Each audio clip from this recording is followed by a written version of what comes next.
Oi, eu sou a Adriana do Redatora de Merda e hoje eu quero destruir o seu psicológico. Olha só como ela vem. Nesse vídeo eu vou indicar 4 filmes que retratam cotidianos peculiares que vão despertar diversos sentimentos, tipo de raiva, a pena, de empatia, a repulsa. Os filmes que eu escolhi, eles não são hollywoodianos e eu acredito que eles não vão agradar a todos. E definitivamente eu não recomendo esses filmes para todo mundo, assim, é bem peculiar. 2 filmes são super famosos e 2 filmes são bem desconhecidos. Eles não têm muita coisa pra acontecer. As histórias, o simples cotidiano, muitas vezes bastante monótono, é que são a essência do filme. Isso junto com a realidade cruel e desafiadora que essas pessoas estão inseridas, e isso inclui crianças, o que potencializa a extremos todos esses sentimentos. Então, assim, realmente não recomendo pra todo mundo. Todos os filmes são pesadíssimos, eles vão incomodar do começo ao fim. Bem-vindo ao desgraçamento. Inclusive, se você curte esse tipo de conteúdo e não for inscrito no canal, já se inscreve aqui. A lista está em ordem cronológica e vou começar já com uma paulada chamada Gummo. Gummo, Vida Sem Destino, um filme de 97 dirigido pelo Harmony Korine. Esse é o primeiro longa, é o primeiro trabalho do Korine, que também é responsável por Kids, um filme bastante polêmico. Gummo é um dos filmes mais perturbadores que eu já vi na minha vida, e esse subtítulo Vida Sem Destino é assim, é um retrato dele. Se você procurar por aí, você vai encontrar bastante crítica negativa, assim, já foi considerado o pior filme do ano. É um filme que dá pra analisar de vários prismas, mas como o próprio diretor já disse, o Korine diz que ele prefere pular de uma janela ou se dar um tiro do que analisar o próprio filme. Ele tinha 23 anos, assim, jovenzíssimo quando fez Gummo, e ele também atua no filme. Pra quem já viu ou pra quem vai ver, ele é um cara bêbado que tá conversando com um anão,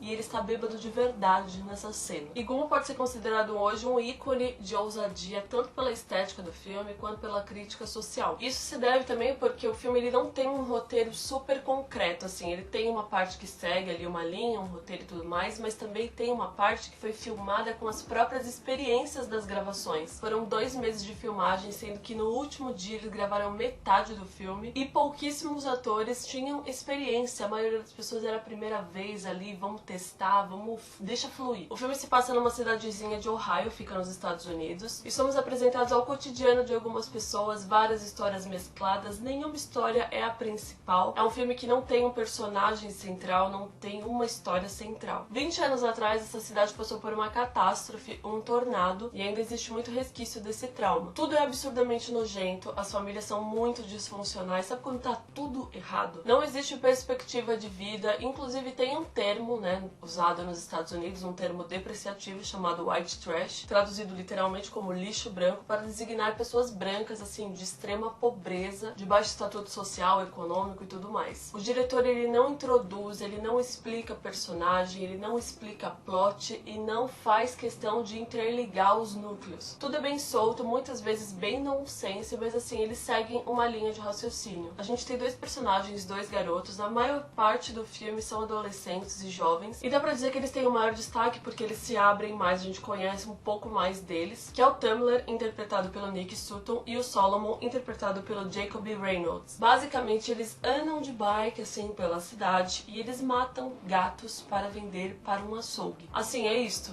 Soa muito bad, é exatamente isso que esse filme é. Inclusive, tem muito gato na cidade, aparentemente todo mundo odeia, todo mundo quer matar os bichos, é horrível. Por mais que, obviamente, sejam bonecos cinematográficos ali, é detestável ver essas cenas de morte e de tortura dos bichinhos. Assim, eles não só matam para sobreviver, para ganhar vida, eles matam também por diversão. Violência crua praticada por crianças, acho que isso tem um peso muito maior. A cidade é uma imundície só, abusos sexuais, violência doméstica, alcoolismo. A gente tem um caso de um irmão que ele prostitui a irmã com síndrome de Down, de forma assim, meio mascarada, além de insultos racistas e homofóbicos. Aí você vai me perguntar, nossa, Adriana, por que você tá indicando esse filme que só tem porcaria? Nesse filme tá todo mundo inserido na merda e ninguém faz a menor questão de sair dela, só afundar ainda mais. Então é um filme extremamente pessimista, retratando uma realidade de jovens, adultos e crianças, assim, completamente alienados e preconceituosos. A trilha sonora, ela usa bastante de músicas pesadonas, assim, tipo heavy metal, death metal, não sei dizer, mas em alguns momentos tem um apelo, assim, tipo Roy Orbison, e tem uma cena também com uma música da Madonna, é minha cena preferida, bastante icônica, que é com o Solomon e a mãe dele. Inclusive os dois fazem uma outra cena que, assim, é bem famosa, que é a cena onde o Solomon, ele está numa banheira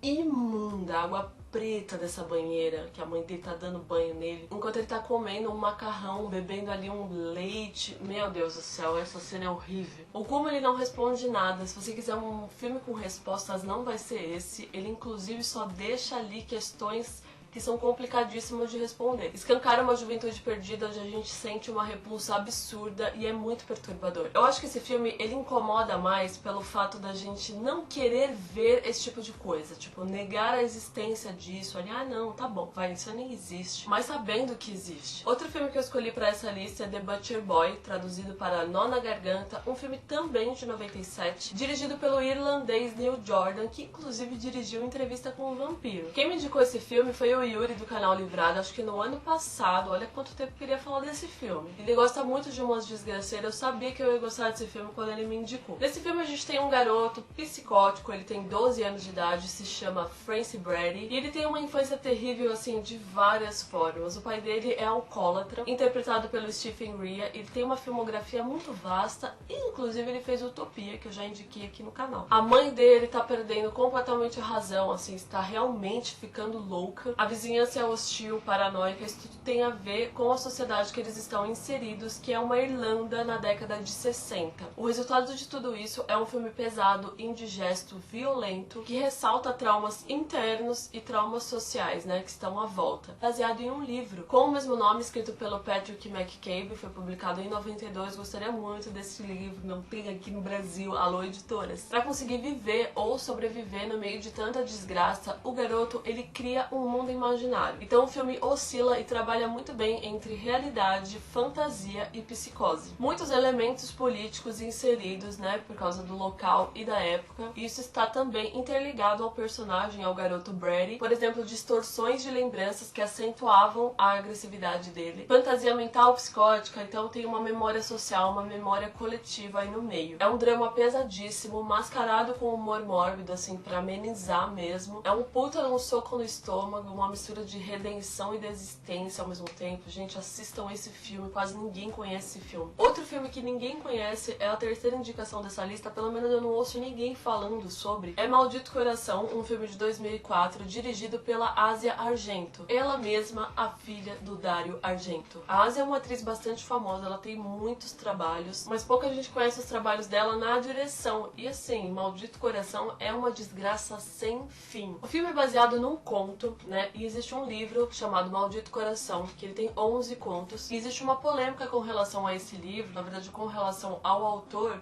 porque ele era vendido como autobiográfico. Então era do autor J.T. Lerby, alguma coisa assim, ele tinha sido abusado quando ele era criança, assim, várias histórias. E depois descobriram que na verdade era um pseudônimo, aquele cara não existia, na verdade quem escreveu o livro era uma mulher e que não tinha passado por nenhuma daquelas coisas. Assim, uma baita de uma ideia errada, fazer publicidade errada num livro com temas tão pesados. Porém, acho que não tira o mérito do livro e talvez os impactos que ele cause. Inclusive, queria demais esse livro.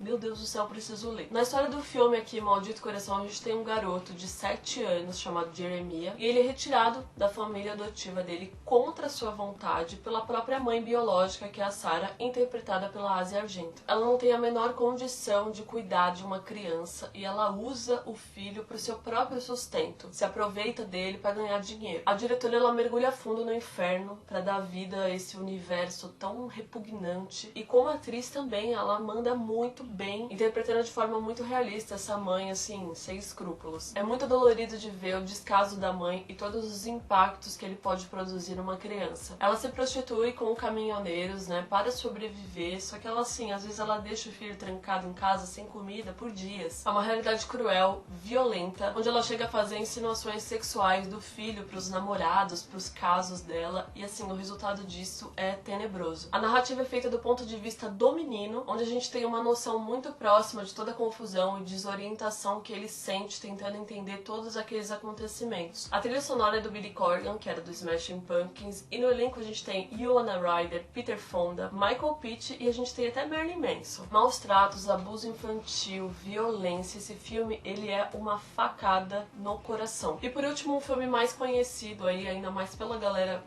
que gosta de uma perturbação, é Miss Violence, de 2013, dirigido pelo Alexandros Avranas. Diretor grego, filme grego, e nossa senhora, o que os gregos têm, meu Deus do céu, porque o pessoal que sabe retratar a obscuridão da natureza humana. Eu tô estudando cinema grego, estudando, entenda, por hobby e por conta própria. E é impressionante a capacidade deles de fazer retratos de sociedade disfuncionais. Se vocês acharem bacana, deixa aqui nos comentários. Eu faço um vídeo com dicas de filmes gregos assim. A primeira cena de Miss Violence, a primeira cena mesmo, que ainda vai seguir pra abertura, a gente tem uma festa de aniversário, uma garota ali comemorando com a família inteira. É parabéns, bolo, foto, sorriso, assopra vela. A câmera vai se afastando disso e aí a gente vê a Angelique, que é a aniversariante, que está completando 11 anos de idade. Ela vai se aproximando da sacada, ela olha pra câmera, ela dá um sorriso, né? Ela se comunica com a gente, que é a quebra da quarta parede, e em seguida ela pula, ela se joga de lá. A câmera lentamente acompanha todo esse percurso até chegar no chão, onde a Angelique está morta. Assim que começa o filme, com o pé no peito. E aí que a gente tem uma noção do tom pesado que esse filme vai seguir. Nessa casa, nessa família, a gente tem um pai e uma mãe, se não me engano eles não têm nomes, e eles têm duas filhas, a Mirto, lembrando que assim, eu estou falando nomes gregos, então a minha pronúncia deve estar errada. A Mirto, de 14 anos, e a Eleni,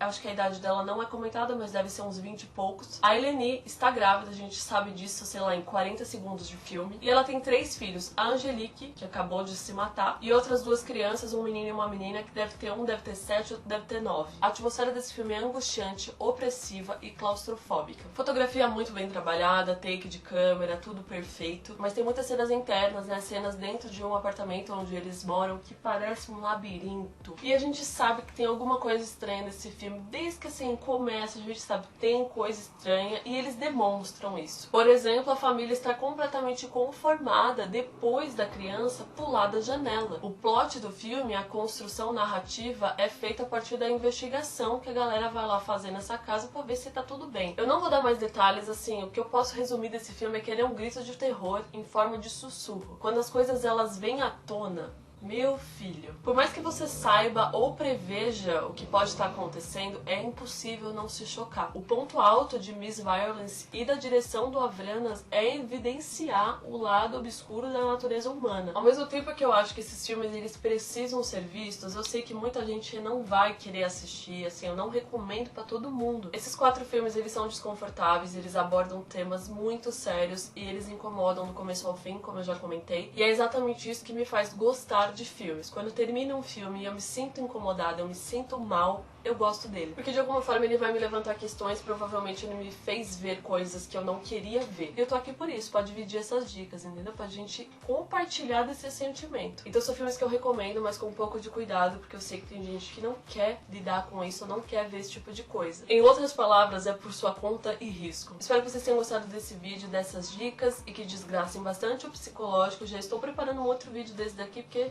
exemplos não me faltam. A gente continua conversando nos comentários. Um beijo e até a próxima. Essa brusinha aqui ela é o próprio retrato da minha vida, porque tá escrito: por favor, não perturbe, já sou perturbado o suficiente. É da loja Totes, que é uma loja colaborativa, e eu vou deixar o link aqui na descrição com os meus favoritos dessa loja, inclusive tem essa brusinha. Falando sobre brusinha aqui, pra amenizar esses filmes que eu indiquei, não é mesmo? Se você gostou do vídeo, deixa um like e é nóis!